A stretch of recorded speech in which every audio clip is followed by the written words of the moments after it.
in the abdomen, which is associated with the right kidney. The mass was found to be a renal carcinoma on cytology, and so despite the fact that the prognosis is very guarded, if not poor, the owners have decided to go ahead and remove it and to start Palladia chemotherapy as well. If you haven't already done so, please subscribe to our channel. Make sure you turn on notifications so you'll get a ding on your phone the next time we live stream. So we're doing a midline abdominal exploratory, and this is a very large mass, and so we're going to have a hard time seeing what's happening in the abdomen without getting the mass out of the way. And usually my advice or my recommendation is to do your complete exploratory first before you go and remove anything. But in this case, I think that we're going to have to, hold on just a second. So we can use that for the cautery and that for the ligature. There's no problem with that. Yeah, so plug that in there. I think the pencil, yeah, so that's working well. So anyway, I think that we're going to have a hard time doing a complete exploratory until we get this mass out. So midline abdominal exploratory, and as always, the keys when we're doing a midline abdominal exploratory is to make sure our incision is long enough, particularly when we are removing a large mass. And then we're getting a bit light here. So it's always a battle between adequate depth of anesthesia and keeping your blood pressure in a good range. And so often what happens is that we have them on a really good plane of anesthesia before we start cutting. And then as soon as we start cutting, they get light. So that is what's going on here. So we'll just wait a minute.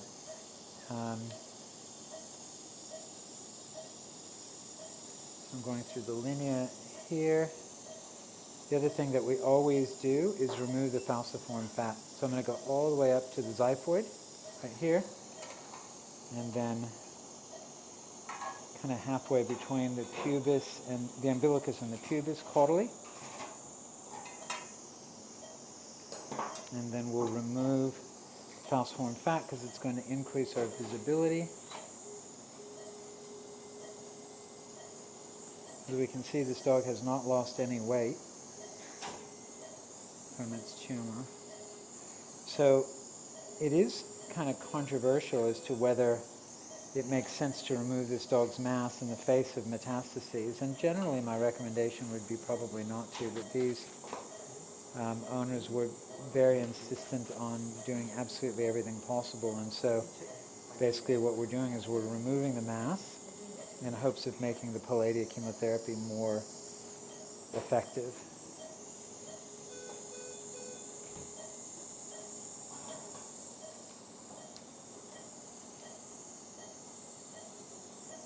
So respiratory rate is still elevated, consistent with the light plane of anesthesia. We're just using large Gelpi retractors instead of Balfours. I'm going to try to do a complete exploratory prior to removing that renal mass, so we'll just have to see how we go. So we can see that the liver looks really good. I'm looking down at the diaphragm. That looks normal. I can actually see lung mets through the diaphragm. I don't think you guys would be able to see that, but there's some nodules in the lung fields themselves that I can see through the diaphragm. We're going to express the gallbladder. That expresses easily, coming around looking at the other side of the diaphragm. Palpate the stomach, make sure that there aren't any foreign bodies or tumors.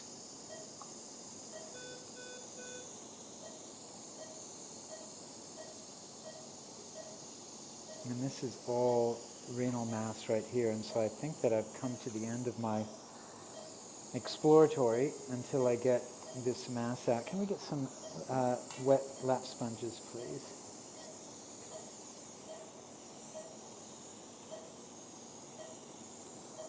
Do we have our ligature set up? We do. so that I'm already seeing a challenge here, and that's going to be getting the mass out without compromising the blood supply to the pancreas.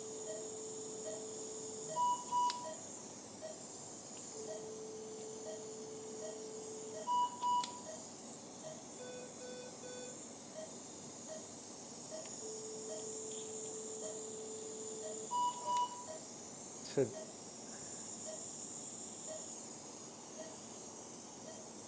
the mass is sitting right there, and my pancreatic vessels are going to be going right through it. So what we're going to have to do is get you to retract gently on the stomach there. Now, one option would be to do a partial pancreatectomy. The question being, can I preserve enough blood supply to the duodenum to maintain its viability? I'll start dissecting through a bit here.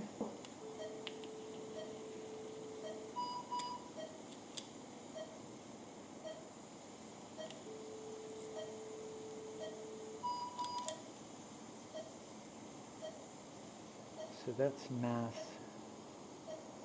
sitting right there with the pancreas right next to it.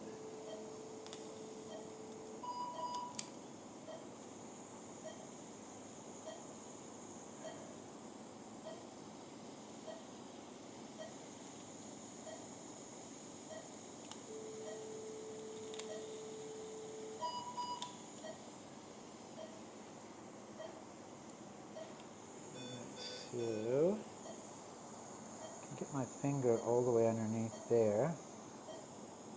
So now the question is going to be, as I dissect this thing out, probably going to have to do a partial pancreatectomy along with it, and am I going to compromise the blood supply to the duodenum? And if I do, can I resect that part of the duodenum?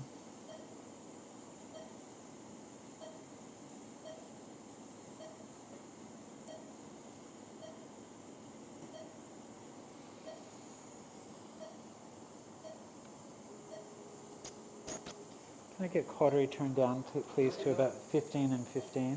Maybe 10, 10?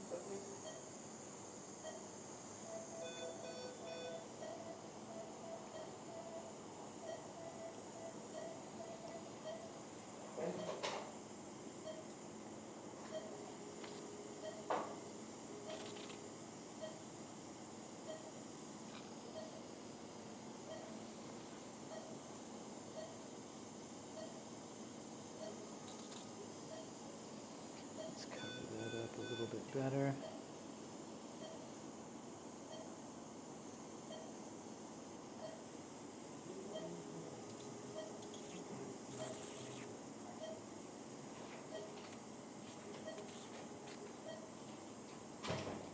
I'm trying not to handle the pancreas at all to try to avoid getting pancreatitis.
So the mass is adhered to the pancreas.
So this is really challenging. I'm trying to get enough exposure here without compromising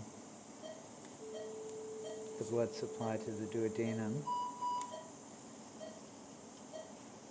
and the pancreas. And these owners are really keen to get this thing out. I think they would almost rather, well, I know that they would rather lose her on the table and give it a good shot rather than giving up.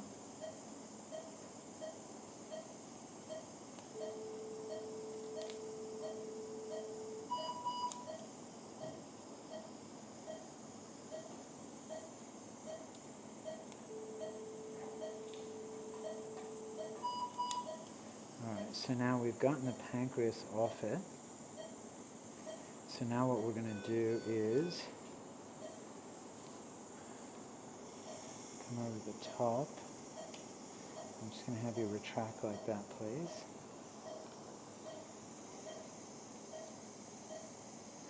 And now I'm removing the retroperitoneum off the mass to try to mobilize it.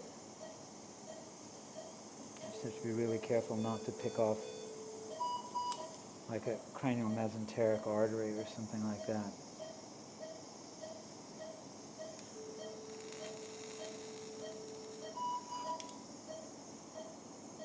Okay. So I've loosened up the mass to some degree.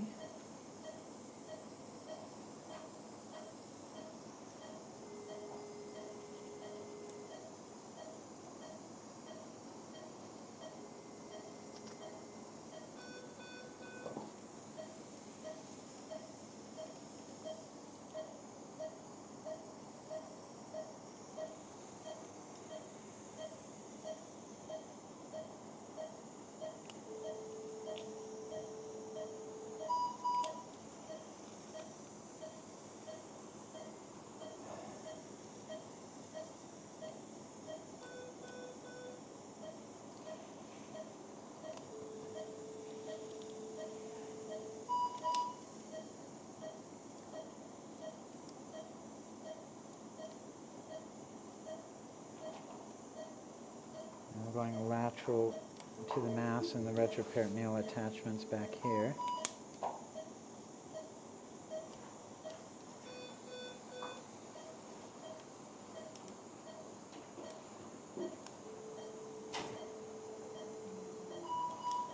The other issue is that the mass is invading the vena cava and it has a thrombus. I am not going to remove the thrombus from the vena cava just because of the potential surgical risk and the fact that we've already got met. So I'm not going to do like a heroic, unless it looks really, really straightforward when I get in there.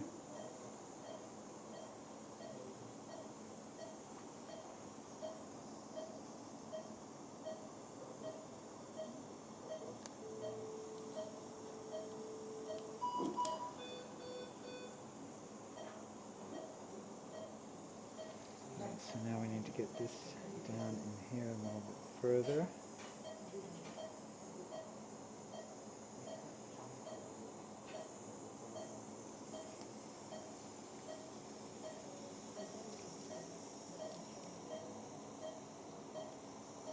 Can you get that purple cable out?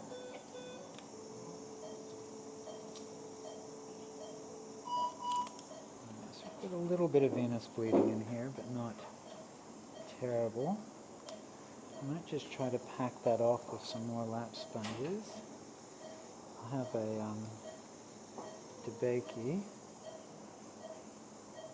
Alright, so that's ureter sitting right there, so I might get a hemostat, clamp it on the ureter, and just so we have to remember to come back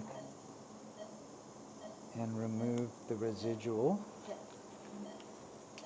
because we want to ideally remove the ureter all the way back to the kidney, all the way back to the bladder. Okay, so I'm getting down to the vena cava here.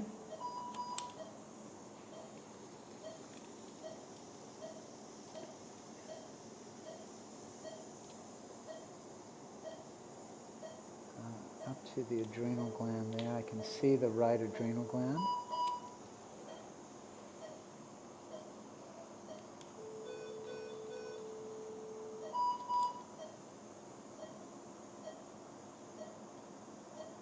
I can see the left renal artery pumping away. And it's well under 7 millimeters, and so I can just ligashore that. Now I need to find the attachment to the vena cava. I can see the thrombus, and I can see the vena cava now. So I'm going to try to isolate the whole mass down to the level of the vena cava.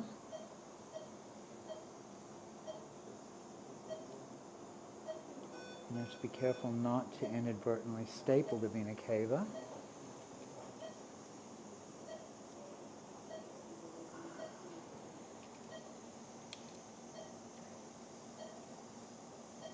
Can you get that purple out of the... Thank you.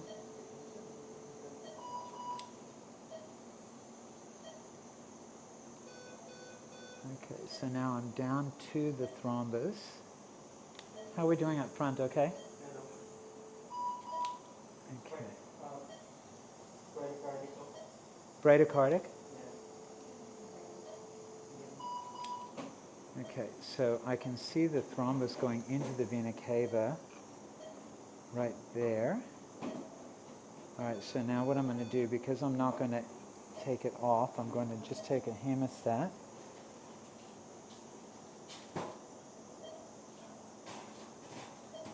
Clamp that off there. Another hemostat, please. And mets and bombs, please.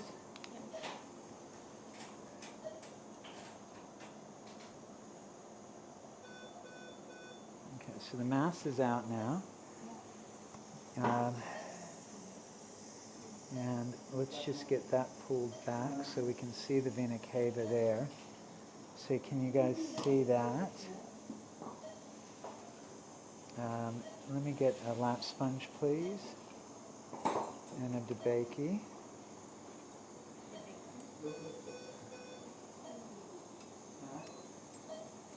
Thank you.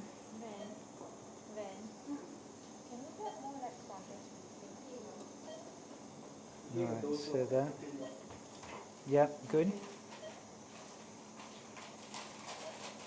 All right, so that looks great.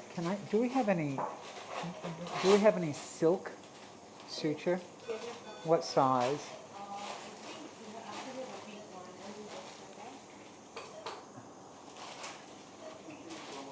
Alternatively, I can use just some 3/0 PDS, but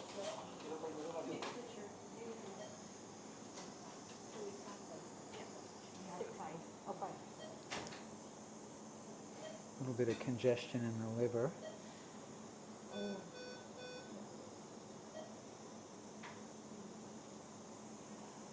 Got a little bit of a tear in the vena cava.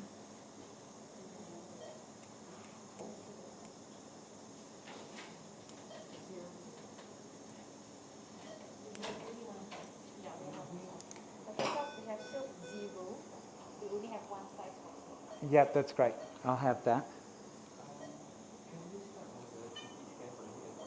Yeah, you can. Yep. And that should be just strands rather than on a needle. And I'll just take one strand. All right, so now we just have to really carefully elevate this really carefully because we don't want to avulse it off the vena cava.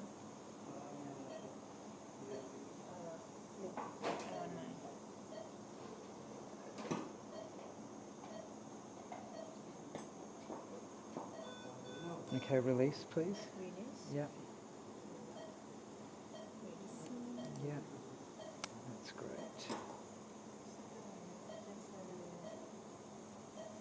This is the kidney. Right.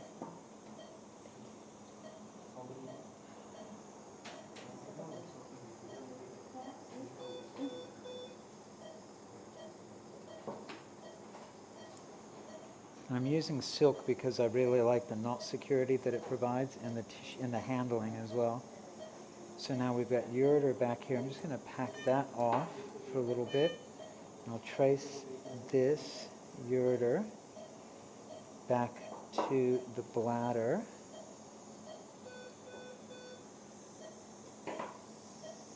Can you retract on the...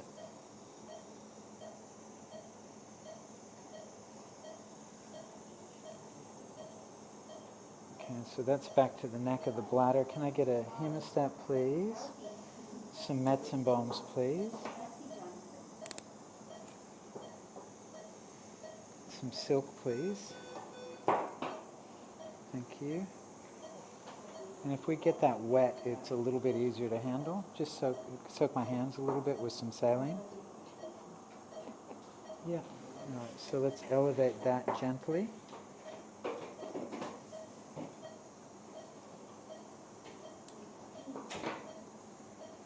And release. Releasing. Yeah.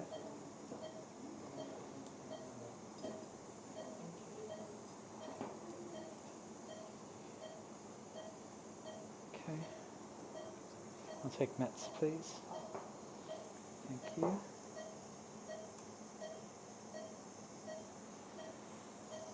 All right, so that's great. That's not bleeding at all. All right, so now we will finish our exploratory. So we've got jejunum here, just need to make sure. And I'm not going to close that rent in the mesentery because I don't want to suture. Let me see.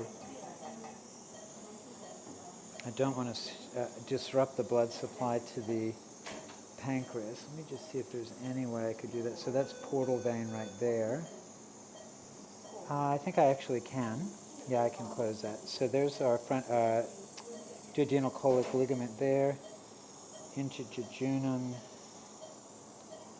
here. We'll run the jejunum. Can I get some 4O PDS, 3O PDS, please? Okay.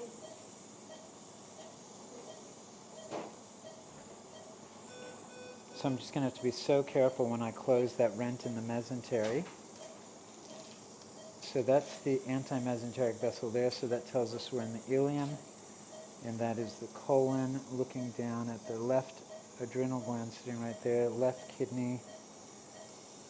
The spleen all looks pretty good. So now I just have to be so careful as I close this so as not to damage the pancreas or any of the blood supply.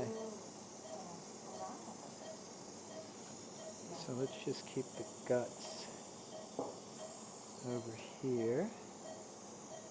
All right, just hold on to that. And DeBakey, please. So I'm just going to take some little bites along here.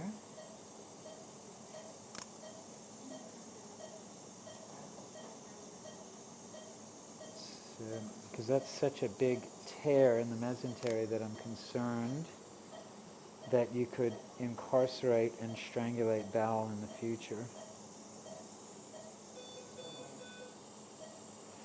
I have to be careful that I don't suture my lap sponge into my simple continuous suture. Hold on just a second. Yep.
Bleeder here.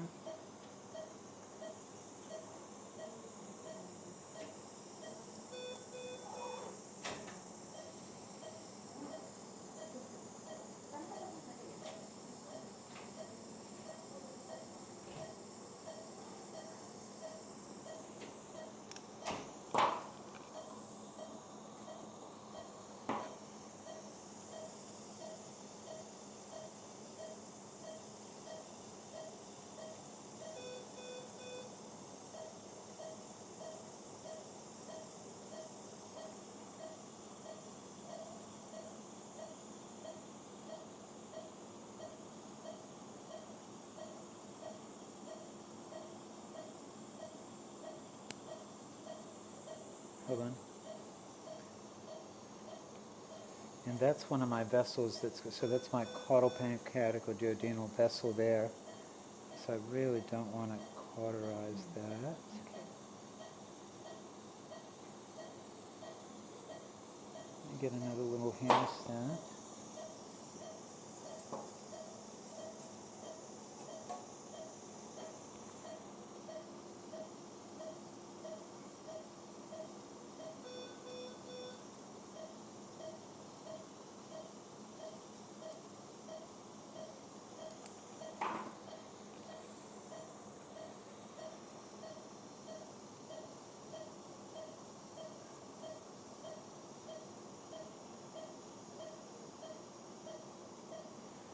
Pack that off. That's exactly what I wanted to avoid.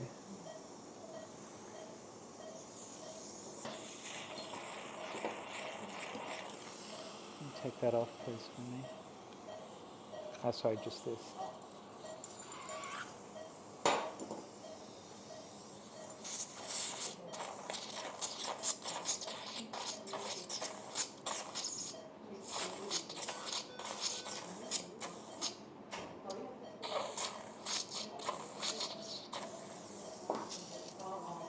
Hoping that that'll clot on its own without saline, please. Without having to cauterize it.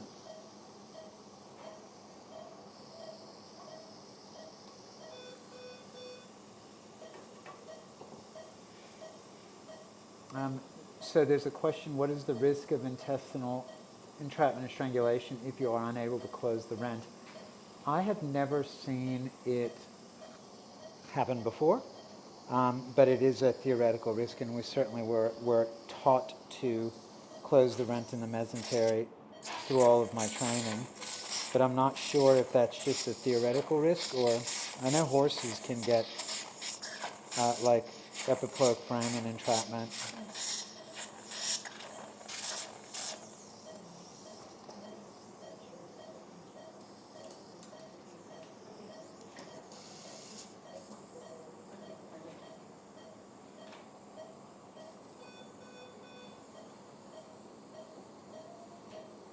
definitely slowed down.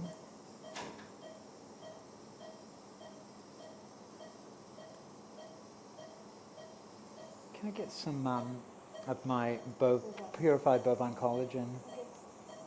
The lysostip? Yeah.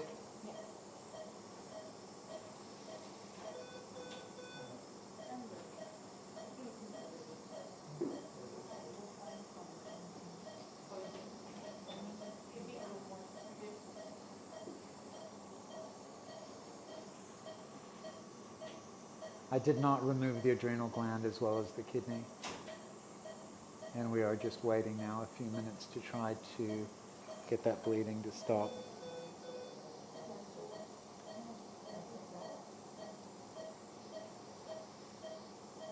Get some saline on there.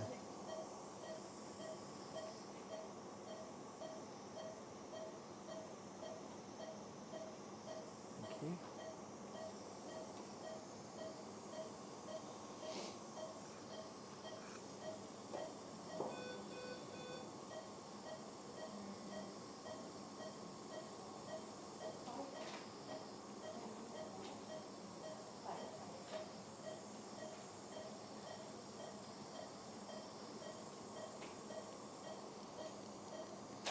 I don't think I'm going to do any more.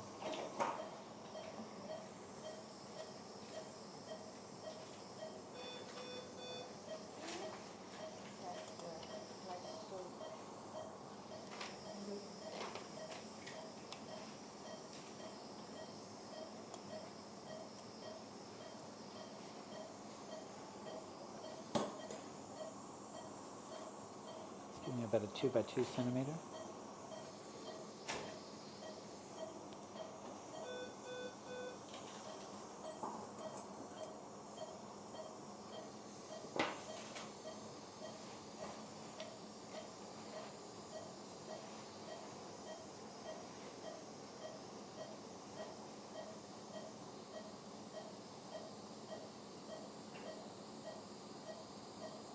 I think it has stopped bleeding.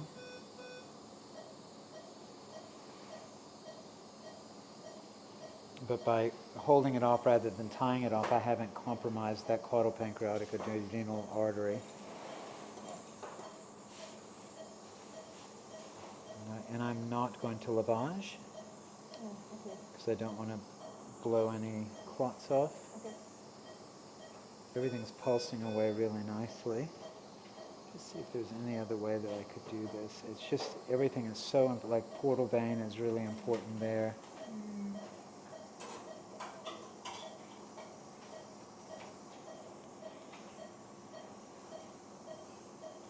Yeah, I am just going to leave that as is. All right, can I get some 2O PDS, please?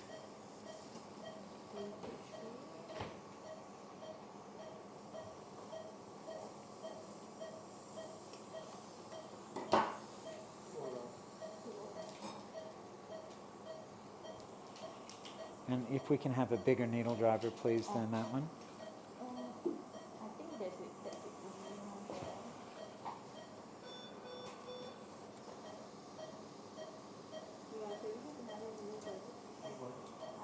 it. Yeah, bigger one.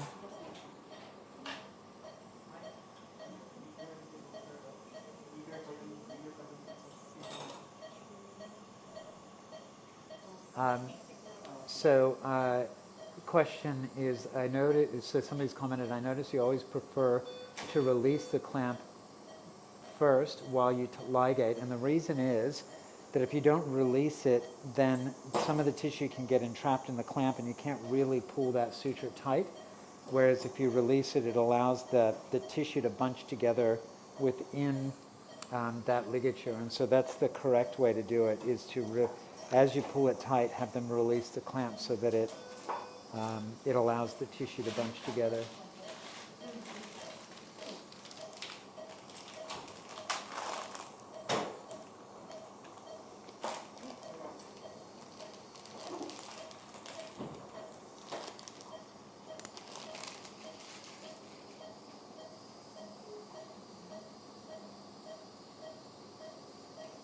So just closing the linea alba here.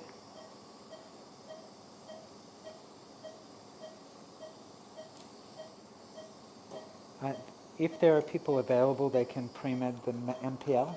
Okay. Thank you. And about 4 mil. Yep. Go and run that for me, please.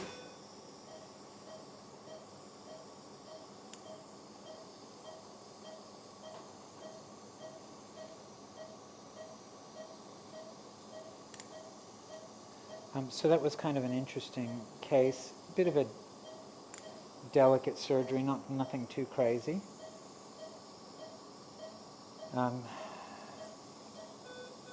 And this dog again has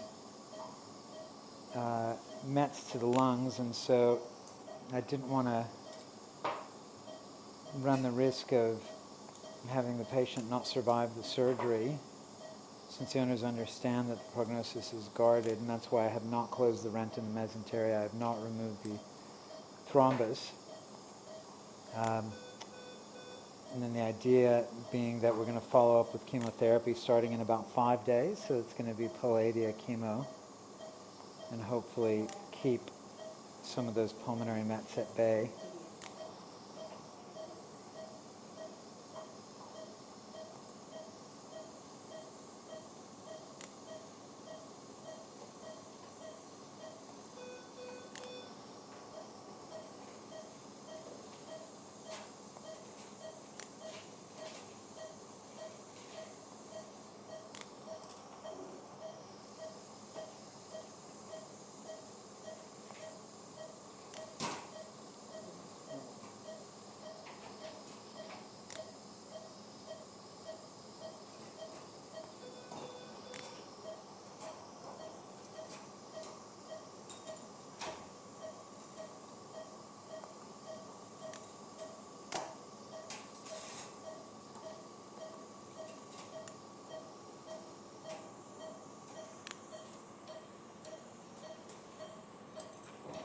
I have, regarding survival for this patient, with the combination of surgery and chemo, I've told them that I would be happy / surprised if it was alive at the end of 6 months. Whereas I thought that the chances of it, or the survival without doing surgery, probably going to be close to the neighborhood of a month or two at best. So those odds, or those estimates, were good enough for the owners, and so they elected to go ahead and proceed with the surgery.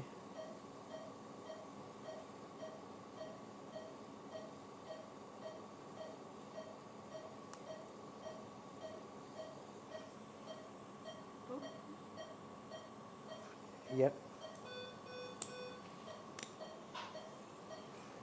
So there's a question about preoperative antibiotic prophylaxis. I do not use it in most soft tissue cases. The only time I use it is when I am putting an implant in, an orthopedic implant, and then I only use intraoperative antibiotics. Occasionally I'll stretch that out for 24 hours, but like for routine soft tissue surgery, I never use any prophylactic antibiotics at all. I think that's our responsibility as veterinarians, to reduce the amount of or the number of antibiotics that we use, or the amount of antibiotic prophylaxis that we do, because we have a responsibility for antibiotic stewardship to try to reduce resistance that is becoming more and more of a problem for animals and for humans. Not only that, but prophylactic antibiotics in sterile wounds don't really reduce the incidence of infection anyway. Like if I'm doing routine intestinal surgery and I don't have any significant leakage, I don't even use antibiotics then, prophylactic antibiotics then.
happy to do some skins. Yeah.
So my suture broke.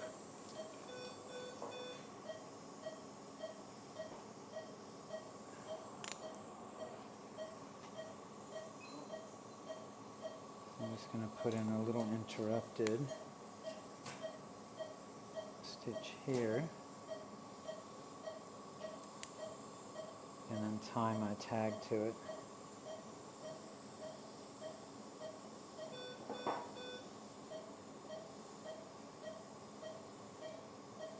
Yep.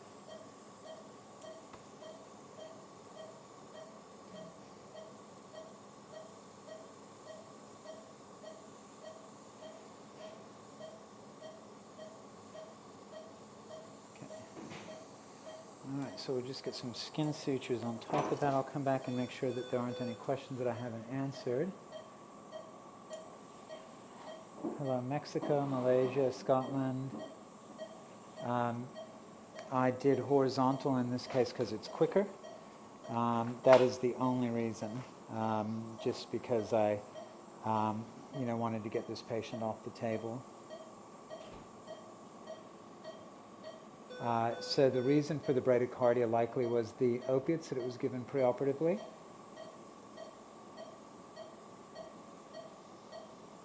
Hypertension after nephrectomy, I haven't really seen it. I suppose it's a possibility, but I doubt this kidney was functional to start with. Hi, San Diego.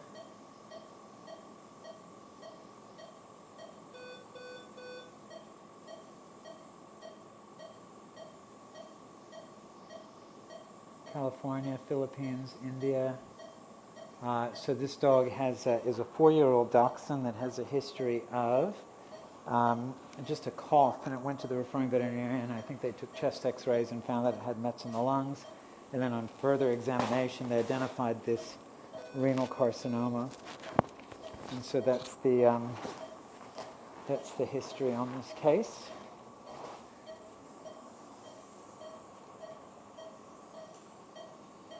Slovenia, Pakistan, Brunei,